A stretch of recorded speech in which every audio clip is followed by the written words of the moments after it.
はい、こんばんは、個人 VTuber のハイメケイです。よろしくお願いします。今日はね、まあ、恋愛相談みたいな、マロ募集をしたんだけど、はい、お疲れ様、いらっしゃい。まあ、先に言っとくと、なんか恋愛っていう恋愛の感じの相談はやっぱ来なかったかも。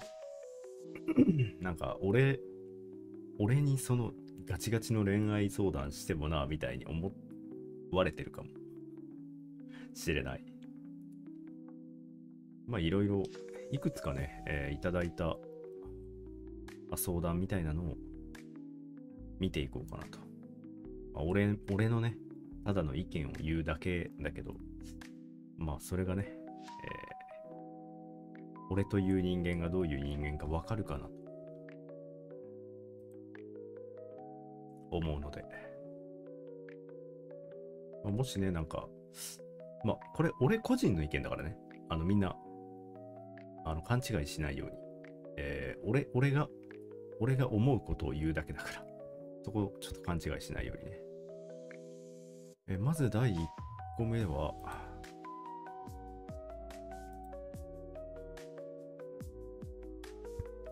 はい。コメント欄がなくなるな。はい、こちら。なんとびっくり。中3から5年間お付き合いしていた方に一度もお誕生日おめでとうと言ってもらえませんでした。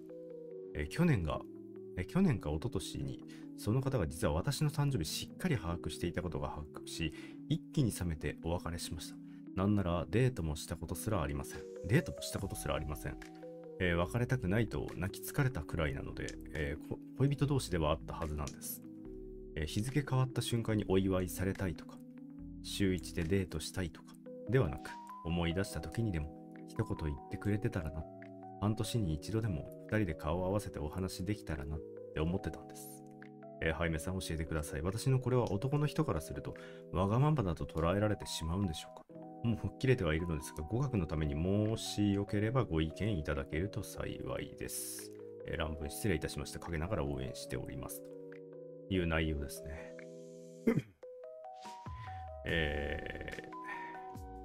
これわがままだと捉えられてしまうんでしょうかっていうのは多分内容的にこう誕生日を、おめでとうだったりとか一言言ってくれてたりとか、それを望むことについてなのかな。半年に一度でも二人で顔合わせて、ほとんど顔合わせてないね、それ。なんか全然何も合ってないね。はっきり、先に答えを言うと、わがままではないです。誕生日おめでとうって言われたいなとか、そういうのは全然わがままではないかなと思います。ただ、それが発覚して、一気に冷めてお別れしましたっていう、これはただのわがままだと思います。俺は。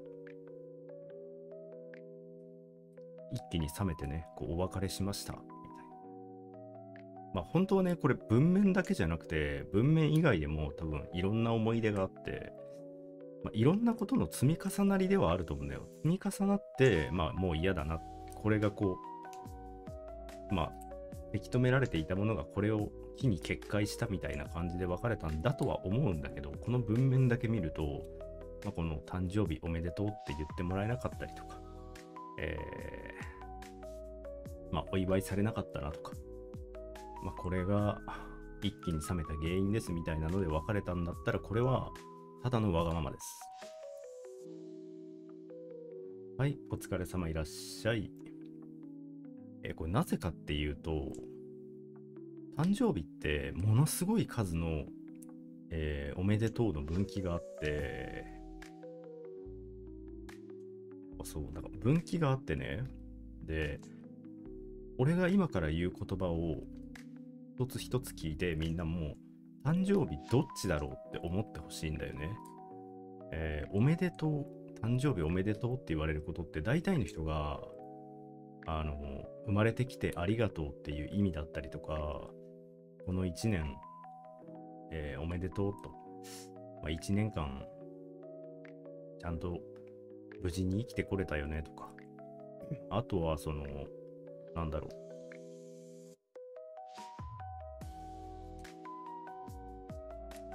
また出会ってくれてとか、出会ってくれてありがとうっていう意味合いを込めた誕生日おめでとうっていうものが結構多いんだよね。大体の人。で、この人も第一文からなんとびっくりって言ってること自体が、誕生日はおめでとうって言ってもらうのが前提なのかなっていう前のめりの印象を持つんだけど、じゃあ俺がもう一個これ言うんだけど、これを聞いた後にいろんな人がいるんじゃないかっていう認識を持ってほしいんだけど、誕生日っていつから祝われてると思いますか？誕生日におめでとうっていう文化っていうのはすごく最近です、実は。これ結構大学に、余談とかで大学の公民とかで習うことが多いんですが、正確な内容ではないんですけど、昭和時代かな、昭和ぐらいの時代に、誕生日を祝いましょうねっていう、個人個人でね。で、それまでは、なんだったかな、なんか正月かなんかに全員が一斉に年を取るみたいな制度だったんだね、日本は。で、それを思って、じゃあ聞いてみるけど、それを聞いた上で、そういう知識を持っていたとして、じゃあ誕生日をそこまで重要視するかっていうと、しない人もいるんですよ、実は。誕生日そのものは、別におめでとうとかっていうのを重視しなくて、そばにいることを、なんかね、そばにいることで表現したりとかする人がいるんですよ、言って。で、この人かどうかわかんないよ。この人は、なんかほとんど会ってないみたいな感じだから、それすらないのかもしれないけど。そう、倫理のあれ、倫理というか、あれだよ。普通に、確か、なんだったかな。数え年みたいな万何歳とかを決める制度の問題で、憲法で定められた時になんか、っていう話にはなってたね。こんばんは、お疲れ様です。その話を聞いた上でね、何が言いたいかっていうと、人の価値観はすごいたくさんあって、お誕生日を別に重要視しない人も確かにいるので、それで冷めてしまったっていうのはちょっと良くないかなと俺は思うよね。だって俺別に誕生日、そうそうそう、誕生日を年一つ重ねることとしか思ってない人もいる。ただ、生まれてきてありがとうって、本当に出会ってくれてありがとうってすごく重要視するおめでとうの人もいるし、人それぞれなんだと思うんだけど、それをなんか冷める理由にはしちゃいけないかなって。価値観なんて人それぞれだし、こんばんはいらっしゃい。その価値観でなんかズレを感じるのは、俺はわがままだと思う。そうそうそう。だから、これも吹っ切れてるんで全然大丈夫だと思うんですけど、次はね、その価値観の合う人と、付き合ってね、添い遂げてほしいかなと思います。この文章だけ見ると、この男の人はデートもしない、半年に1回も会わない、でも付き合ってはいる。ちょっと意味不明だけどな、俺からしたら。言い方あれだけど、これ恋人なのって、愛をあんま愛わかんない俺でもなんか疑問に思うけど。でも5年間も付き合ってんだよね。中3からってことは高校過ぎてんだよね。これ高校3年間全部付き合ってんだもんね。これ。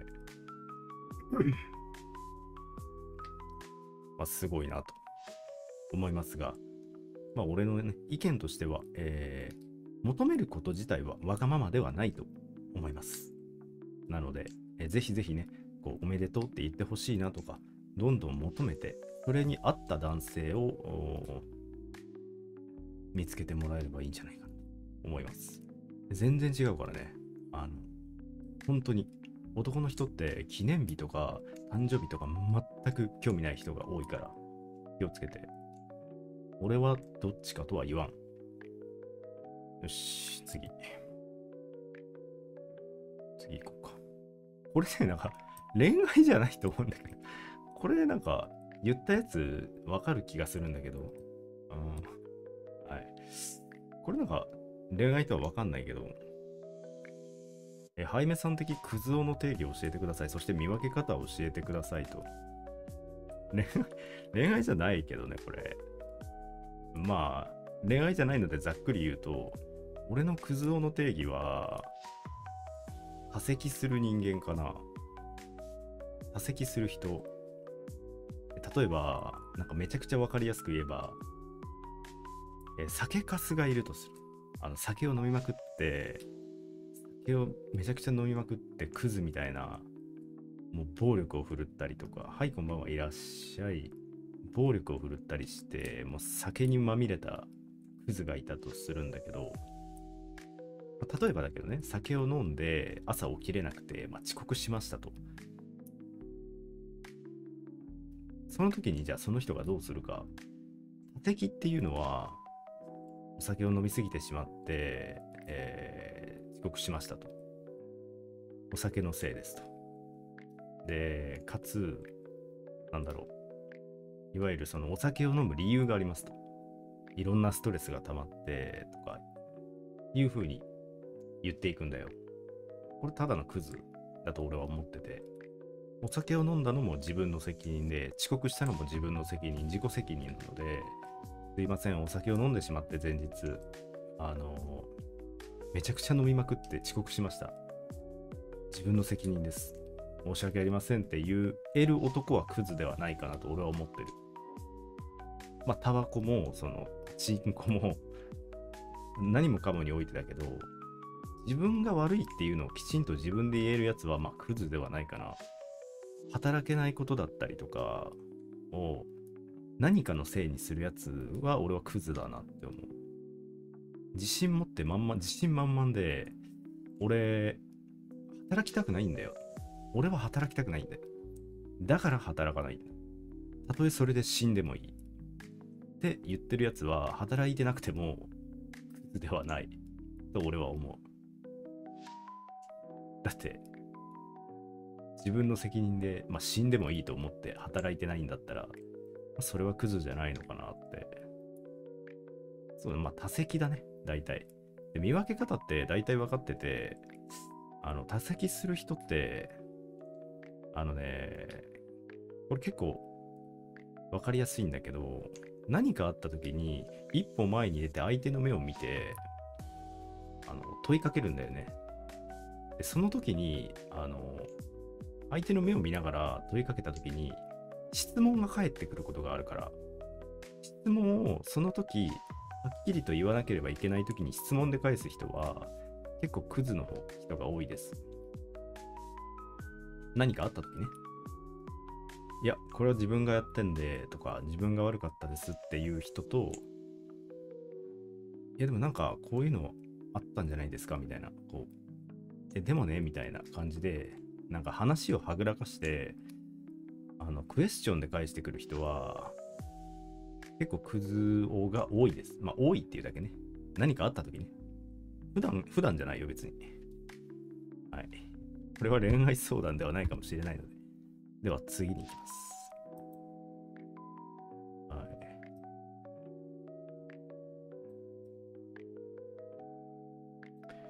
い。はじめくんにざっくりと恋愛相談。私は結婚願望がないんだけど、あれ、イラつく。やばいよ。親にはうるさく言われてる。年取ると寂しくなるからって言われても今はピンとこない。結婚願望ありますか？ないって公言してる私ですが、やっぱりそういうのはしっかりとしとくべきなのかな。恋愛相談というより人生相談のようで申し訳ない。で、興味ないならやらなくていいのでは別に。え、それも、まあなんか俺、あんま分かってないんだけど、別に結婚と恋愛って違うし、結婚したくないなら結婚しなければいいし、俺の周り別になんか内縁の人とかいっぱいいるしね。全然しなくていいのでは。そうそうそう。結婚、まあ、これざっくり、言っちゃうんだけど、皆さん多分知ってる人は知ってると思うんですけど、恋愛って3、4年しか続かないんですよ。で、なんでかっていうと、これ、恋愛っていうかこう、自分のタイプだったりとか、自分が素敵だなと思う人を見たときに、脳内物質が働いて、過剰に分泌される成分があって、それが3、4年の寿命なんですが、まあ、それがね、こう、恋愛だと錯覚するみたいな、感じなんだよね。この錯覚は、まあ、3、4年で落ち着くので、スピード婚っていうのが一番その分泌された化学物質、脳内物質に、こう負けたって言い方はあれだな。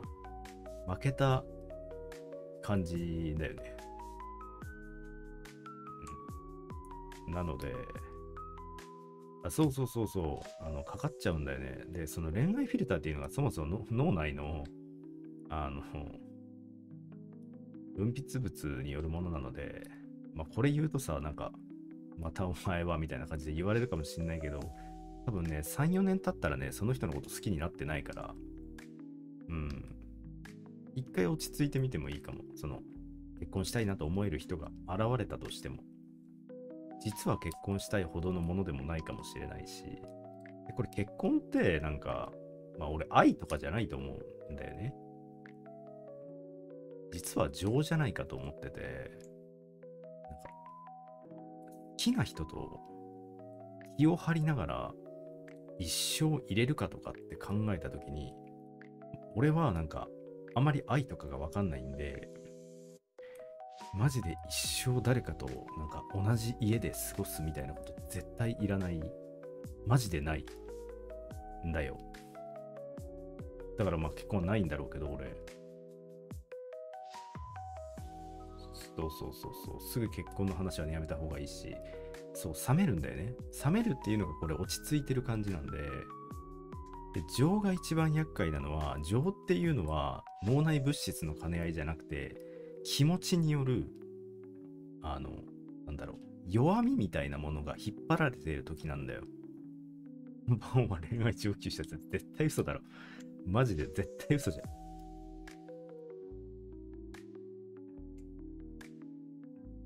いや、絶対ね、恋愛っていうのは冷める。だから恋愛で結婚はしない方がいいです。これ。結婚願望っていうのは、まあ、俺が恋愛してきてないからなのかもしんないけど、それは。うん。で、本当に結婚したいなと思う人は、なんとなく好きでもないけど、一緒にいて落ち着く人だと思います。はい。なので、そういう人ともしも出会うことがあったなら、この人とずっと一緒に添い遂げられるかなっていうのを考えてください。その結婚とかじゃなくて、結婚たとえしてなくても、横にいてずっと入れるかなみたいな。それが結婚だと思うので、結婚式挙げなくても同じことなので、身請け保証にいればいいと、俺は思います。はい。次行くか。あんまりね、その、数ないからね。その、はい。次。私はラブの好きがないわけではないと思うんですが、実際に付き合っても続かないというか、なんかめんどくさくなってしまうんです。相手を嫌いになったとかではなく、ただ相手がしてくれたことに関して、私も同じように返さなきゃとか、してもらってばかりで申し訳ないという感情が出てきて、それがだんだん精神的に負担になり、めんどくさくなって全部なかったことにしたくなる衝動に駆られ、結果疲れてしまうんですが、ハイメ君的にはこういうタイプの人間はどうすれば相手と続く交際ができると思いますか？相手と続く交際じゃなきゃダメですかというのが俺の問いにはなるんですが、まず1点はこれ、偏方性の心理といって、相手にね、いろいろこうしてもらうと、後ろめたさが湧いてきますね。心理学上。なので、してもらえばしてもらうほど、どんどんこう負担になっていくのは普通です。恋愛とかじゃなく、一般論でね、人間が、なるものです。で、これ、なんて言うんだろうな。この人はね、向いてないかも。人と付き合うことに対して、うん、実際ね。で、相手と続く交際ができると思いますかって、これ、結論から言うと、なんだろうな、ガツガツ来ない人、あの、相手が好きですとか好きなんだっていう気持ちをどんどん送ってこない、自分に負担にならない人を選ばないと、この人は難しいと思います。これ好きとか嫌いとかっていう問題じゃなくて、この人はそもそもしてもらうことに対してなんか申し訳ないなとか思ってる時点で、その人に対して俺、そのラブみたいなのを抱いてないんじゃないかと思います。はい。なんか俺の周りの知ってるラブっていうのは、言ってるみたいに脳内物質が働いてるので、なんかしてもらっても、いや、嬉しいで終わる。で、自分もしたいになるんだけど、そうなってないっていうことは、まだラブにも行ってないんじゃないかなとは思うんですがね。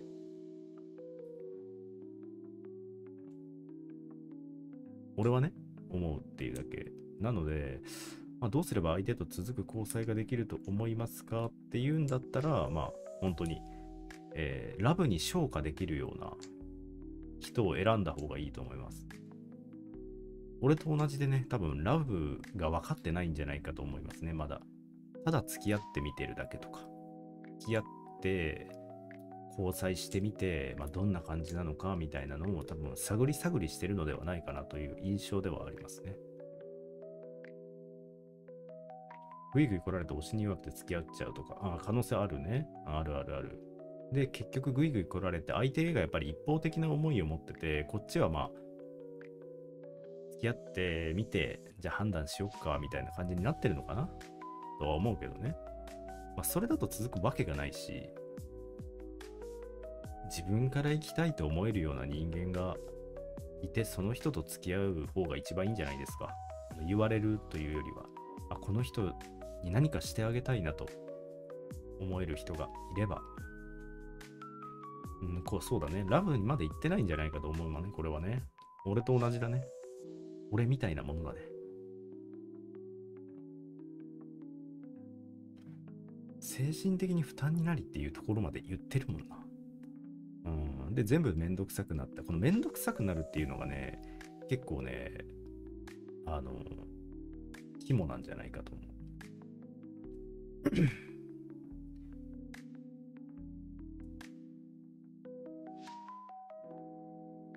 いや、場数はね、恋愛って場数踏めば踏むほどね、なんか人の嫌なところばかり見てくるので、あまり、恋愛っていうより、人と付き合うことだね。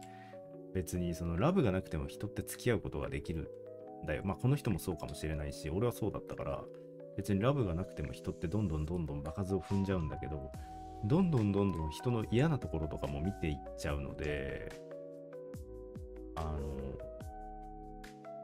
おもろいっていう人もいれば、俺みたいに、人ってそういう存在なんだなみたいな、こういう考えなんだな、いろんな考えの人がいるんだなみたいな感じになっちゃう人もいる。これはもう経験の違いだね。はい。次行きますか。はじめくんは男女の友情って成立する派ですか、それともしない派ですか？私はどちらかといえばする派ですが、厳密に言うと成立させてるものだと思うんです。というのは、お互いが友達という関係でいることを選択している。男女の友情が成立する。お互いがその関係を成立させてる。だと思うんですが、これを友人に話したら結局それは成立してないことになるのではと言われました。でもお互いが友達という認識で男女の関係を持たなければ成立すると私は思うんですが、あゆめくんはどう思いますか？これ恋愛相談なのかわかんないけど。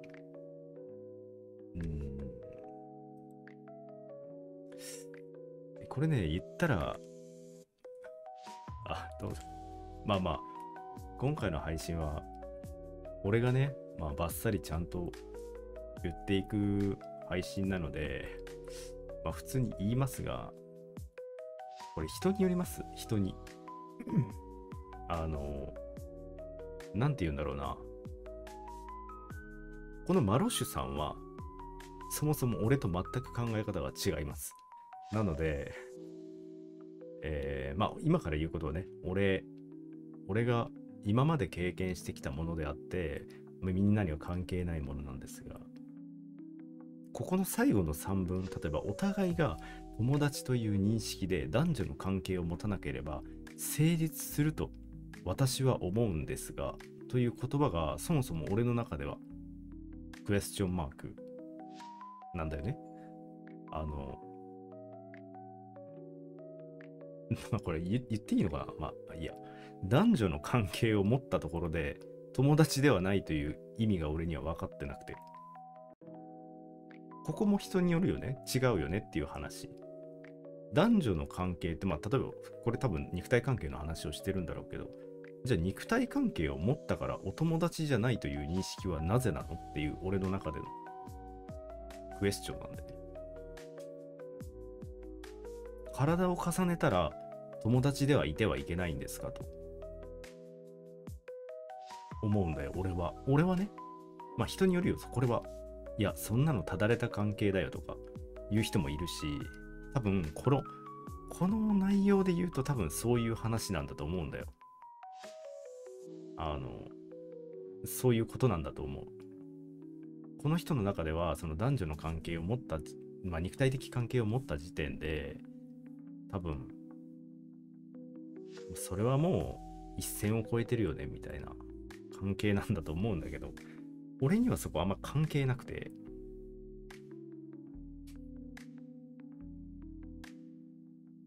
これ男女の関係っていうの、言い方があれなんだろうけど、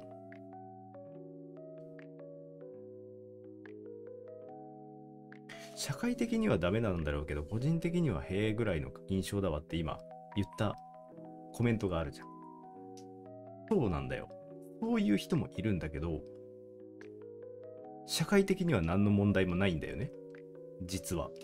これが小さな子供だったりとか、学生さんだったら話は別だけど、例えば大人で友達関係で男女のまぐわいをして社会的にダメっていうことは基本的にはあまりないよね。その社会的にダメっていうのが一方的な関係値を社会的に見てしまってるんであって、その未成年とかね、その法律に違反するものはダメだよ。でも法律に違反しないものであったら、それは別に法に触れるものではない印象を持たない？でもみんなの中では多分大体の人はそうなんだけど、テレビだったりとか、いろんな情報メディアを見て、それはただれた関係だよねとかっていう風になってるんだよ。だから人によるっていうことなんだよ、これは。で、俺は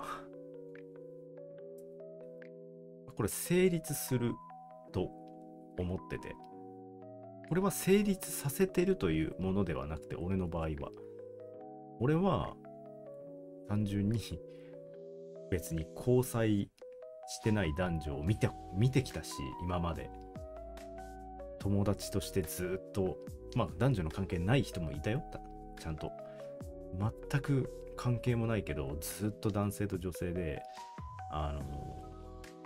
友達同士っていう人も俺は見てきたし、でなんかね、俺もそうって、言い方は変だな。俺は普通の人だと思ってほしいんだけど、マジで興味ない人って本当にいるんだよ。あの、恋愛に。男性にも女性にも全く興味がない男性だったりとか、女性もまた同じで、男性にも女性にも興味なくて、ただ、例えば同じ趣味をしたい、ゲームをしたいっていう人もいるんだよね、中には。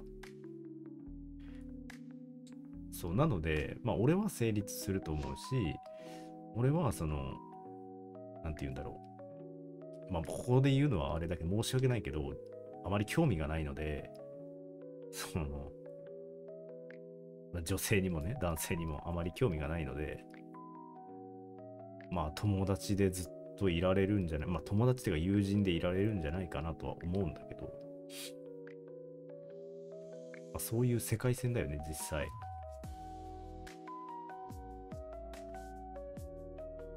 俺は成立すると思います。まあ、この方とね、ちょっと違う考えだとは思うんだけど、まあ、成立すると俺は思います。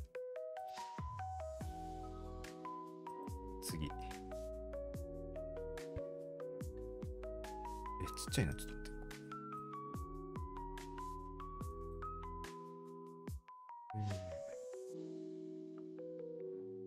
とりあえずね、これがラストになるのかな。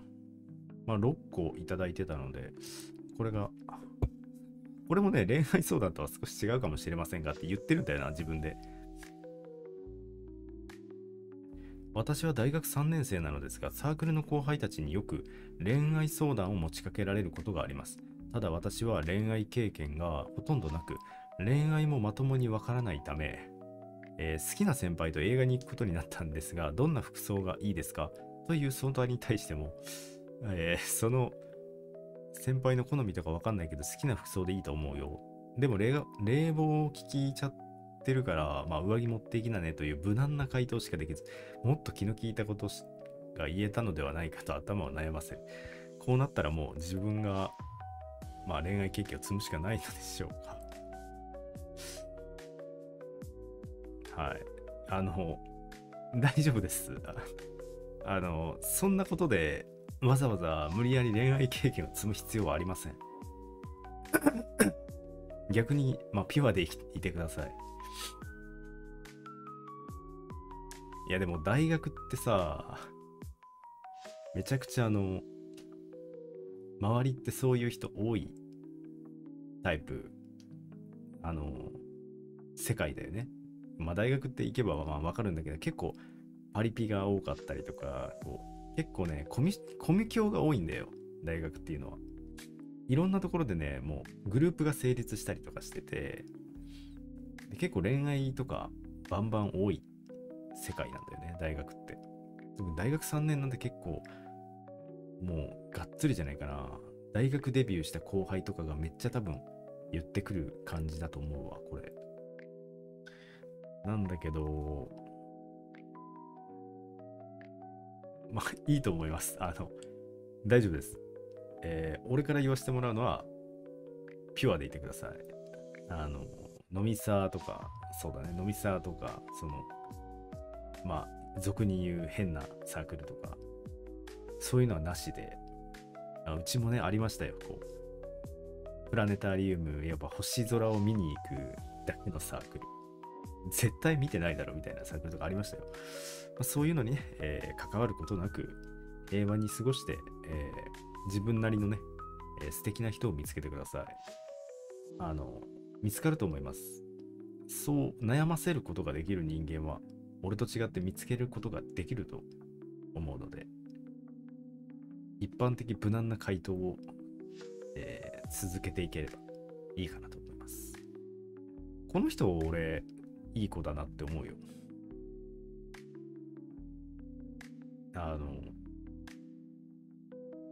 この子はいい子かなと思う。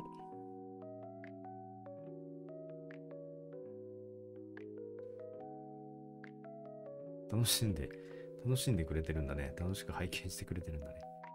ありがとう。いや、その距離感いいと思う。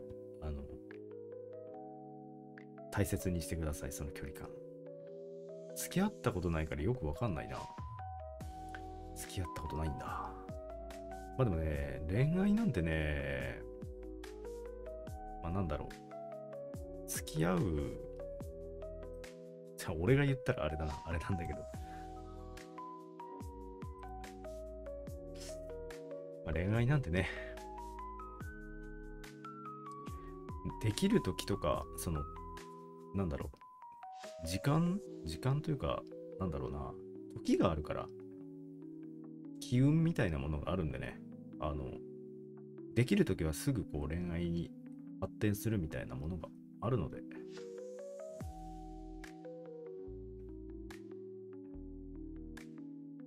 うん、いい子だよね。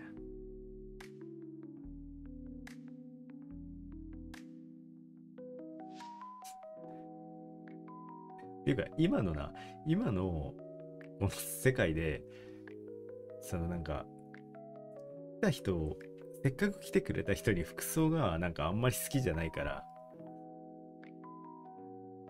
それないわっていう人いないからね、今、面と向かって。そんな人いないから、無難にさ、どんななんか変な服装でも、とりあえず遊んで、で、お疲れ様って言って、まあ次がないみたいなことはあるかもしれないけど、その場で、いや、それないわっていうやついないから、そんなやつやばいだろ、そもそも。それはなんか恋愛がどうちゃらじゃないよ。人としてやばいよ。マジで、それは。そんなやつおらん。いないいない。まあでもね、みんななんかいろいろ持ってるんだなって思いましたね。こう、経験してるんだなと。俺も経験はしてますよ。経験だけしてるんですよ。別に。愛がなくても。大学の時とかね、みんなノリでって、なんかグループでじゃあ付き合うかみたいなとかある世界なんですよ。大学って。どうでもいい世界なんですけどね。はい、いるかもしれないし、いないよ。いたらもうそいつやばいやつだよ。とりあえず。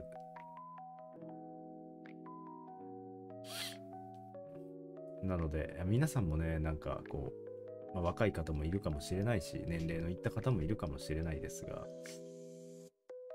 気をつけてほしいなと。いろんなことに対してね、例えば俺みたいに愛がないよとか言ってる人が、別に経験がないわけじゃないじゃないですか。そんな風になんか、そういう人もいるのでね。大学ってそういうの、そうだね。なんか俺が見てた世界だと、女性グループが4人組ぐらいになってたりとか、で、男性グループが4人ぐらいになってて、2人ぐらいが仲良くて付き合うとする。そしたら、じゃあグループで付き合おうかみたいになって、その4人がもう、ドーンってひっついちゃうんでね。そういうのもあったりとか。いや、結構あるよ。それはね、あるあるかな、大学とかで。その辺はね、気をつけていただいて、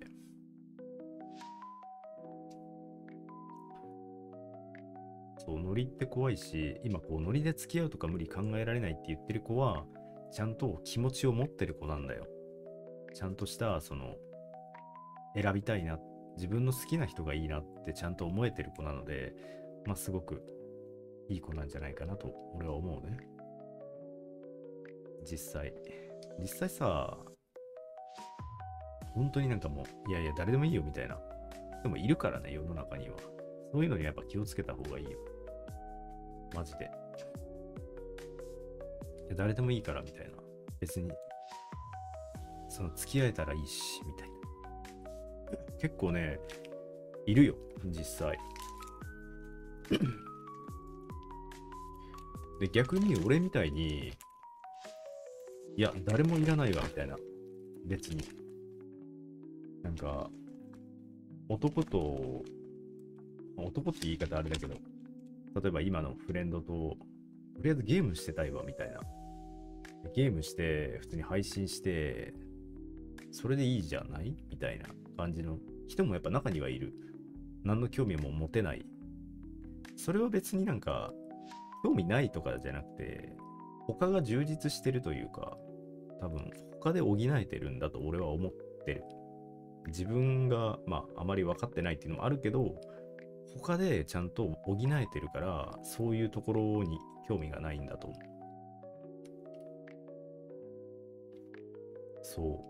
そうなんだよ。だから、ペットとか飼うと、そうなるっていうのは、それが原因なんだよね。現状が、すごくなんか、癒されたり、ペットにこう充実させられると、もう恋人ができにくいとか、結婚がしにくいとか、なっちゃうんだよね。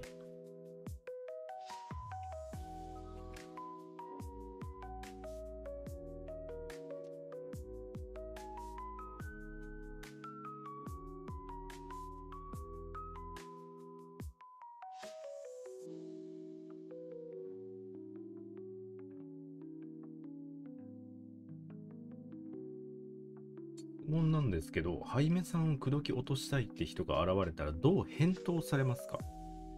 いやー、返答だったら別のことに時間を使いなよって感じかな。ね、マジで時間もったいないから、その口説き落とすっていろいろ考えて行動して、いやもうそれもったいないからさ、あの、その時間がそもそもいろんなこと有意義にできるし、時間もったいないから別のことに使いなって感じ。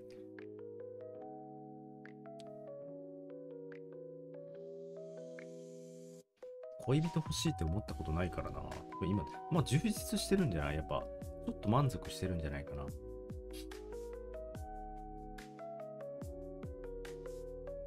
別にそれはね、悪いことじゃないと思うよ。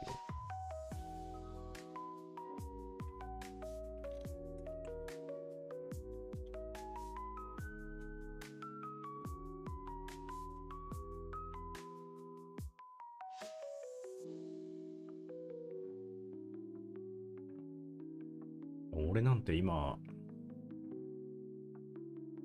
まあこれなんか変な宣伝になっちゃうけど、まあ、恋愛とかっていう話なんかよりも、こう、愛に生きるよりも、メンズトークで、まあ、第1回メンズトークが決まって、それがマジで意味わからんゲームなんですよ。これ、何のゲームみたいなゲームなんですけど、それを、まあ、親一切とやるんですけど、そういうのの方が充実してるな、俺の中では。人間に威嚇してる自分が、なんで？いや、マジでね、意味わからん。サムネイルね、小さいサムネイル見てもらったらわかるけどね、見てもちょっと意味わかんないよ。俺もまだやってないしな。まあ、マジで裏テンションで多分2人でゲーム遊ぶみたいな。いやー、あの雰囲気、すごいんだろうな。当たり外れ激しいゲームなんだろうなと思いながら、なんか、まだやってないから、ちょっとあれだけど。そういうことにね、充実してしまうとね、一回そういうところに充実してしまうとね、もう進めないんですよ。あの、恋愛とかに。人って。人って満足してしまうと、新しいその人付き合いで、はっきり言うと、友情と恋愛とで言うと、友情の方が圧倒的に充実するんですよ。で、恋愛って、攻略ゲームみたいなものなんだよね、多分。難しいんで。一つ一つの反応に反発的な反応が返ってくることが多い。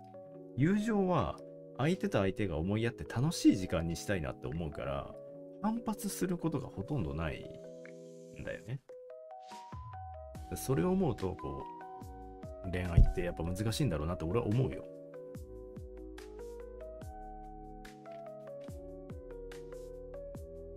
人間不信。自分から人と関係を持とうとしないな。そうなんだ。周り増やしていかないタイプなんだね。いや、でもそれもいいんじゃない？別に。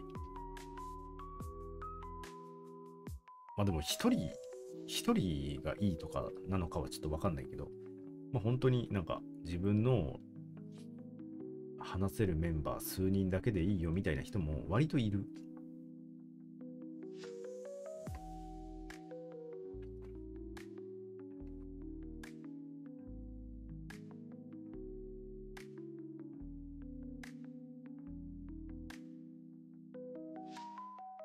恋人運より友達運のがあるから。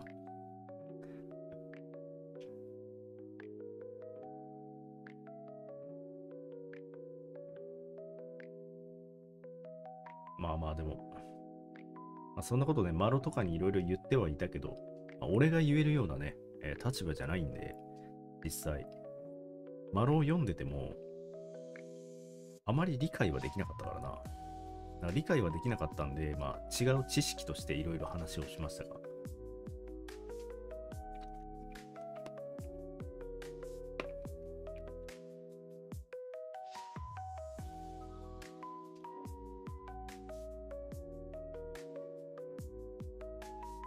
まあね、まあ、マシュマロはね、6件いただいてたので、それはじゃあちゃんと全て飲み込めたかなと思います。まあ俺の恋愛観が分かったわけじゃないと思うんだけど、恋愛相談あんまなかったからな、普通に。まあ、だけど、ちょっと楽しかったし、良かったんじゃないかなと思います。この後はね、配信なんかするか。それか、いや、これね、なんて言うんだろう。ハッシュ1にしてるけどさ、ハッシュ2絶対来ないと思うんだよな。そもそも恋愛相談最初来なかったしな。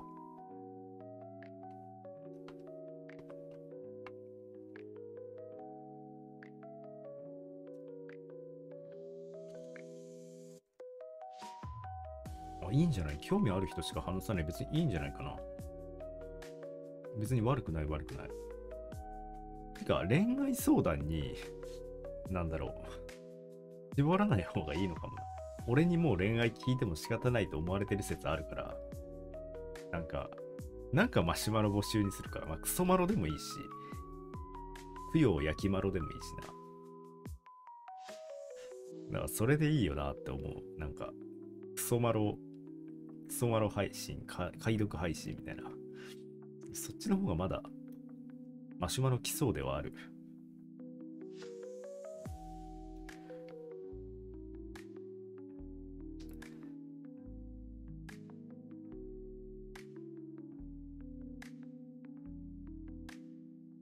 何なんかさ、別に全然、誹謗中傷とか、なんて、なければ、クソマロ大歓迎だけど、俺クソマロめちゃくちゃ、あれだよ。いや、でも配信で晒すよ、俺は。クソマロを。配信で晒しながら楽しむ。はい、こんばんは、いらっしゃい。6件のね、相談マシュマロを今、平らげ終わったところで、まったりと最後お話ししてるところですね。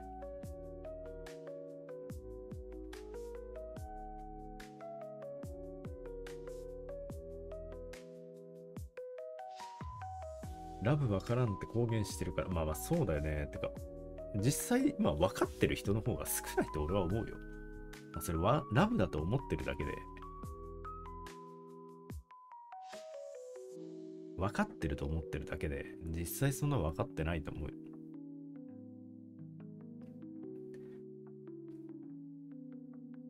焼きマシュマロってさ、あれ何？どういうものを焼くの？クソマロをさ、焼いていくっていうことなのあれ？それとも、なんか別の意味があるのあの焼きマシュマロって。焼きマシュマロ配信してる人いるじゃん。供養とか言いながら。あれはクソマロを供養するってこと？目ギラついてる。目ギラギラしながらクソマロ。ああ、やっぱクソマロか。クソマロどんどん送ってくれ、じゃあ。マジで。おたぎ上げでクソマロ、クソマロ送ってくれ、クソマロ。秋のさ、秋の焼き芋ならぬ焼きマロ配信しよう。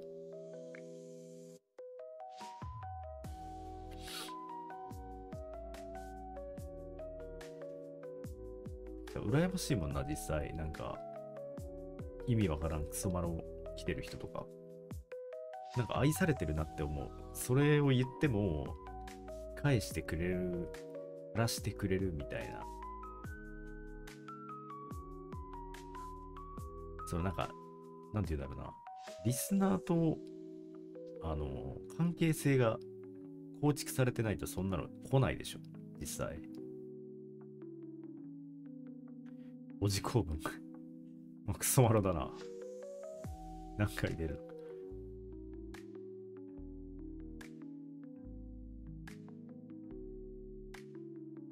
ラブわからない派？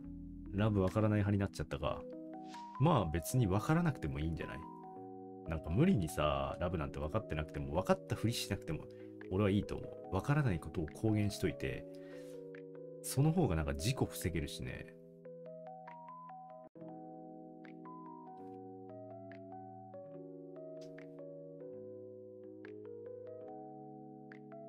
俺内容知らないもん、あれ。なんか魔法少年にならないかってやつ。これなんか調べたもん。これ何の話してんのかなと思って。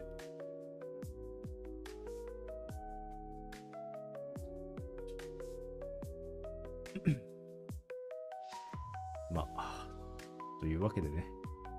まあ少し長々と話しましたが、まあ1時間ぐらいですか。いや、履修しないよ。俺なんかね、女性主人公の本読まないんだよね。なんていうの？少女漫画は読むんだよ、逆に。少女漫画タイプは読むんだけど、なんか、ちゃんとしたって言い方あれだけど、少女漫画以外の、なんか女性主人公の本とかアニメは、全く見ないのが多いと思う。結構見てないかも。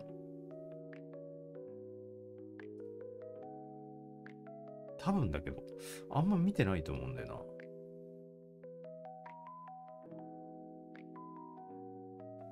まあ、少女漫画はめっちゃ見るんだけど、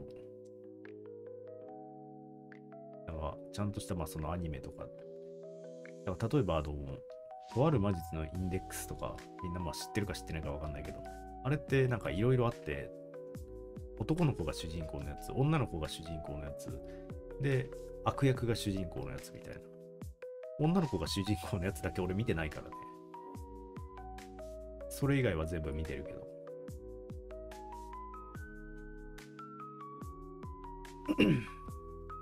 そう、なんかその人には感情移入できないからさ、見れないんだよね、あんまり。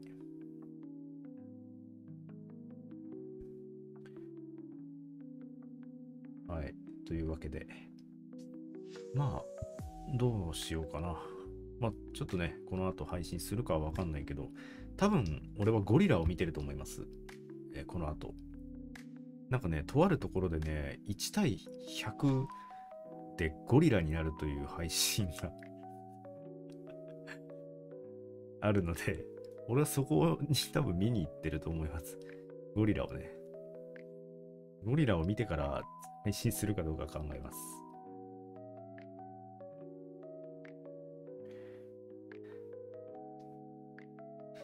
1対100でなんか自分がゴリラとして戦う配信をするという方がいたのでね、まあ、それを見に行こうかなと思います。さすがにちょっとゲームが面白そうだったので、あとリアルゴリラなので、あの方はキックがすごいのでね、あの人はものすごい蹴りらしいので、まあ見に行こうかなと思います。まあその後ね、もしやるとしても、まあマインクラフトかな、釣りかな。まあ、配信つけるかつけないかは別にして、ちょっと釣りはしときたいかなと思ってるので、まあどうしようかなっていうところかな。じゃあ、少しでもね、楽しんでいけたらいいかなと思います。クソマロもね。これからもね、マロを、募集することがあると思うのですが、まあ、恋愛マロはもう募集しないかもしれないですが、まあ、よかったらね、マロ募集した時とか、いろいろなんか自分なんかとか、あんまり思いつかないなみたいなのを思わないでいいで、まあ、適当にね、いろいろ送ってもらって、まあ、変なもの以外は取り上げると思うので、よければぜひお願いします。お疲れ様でした。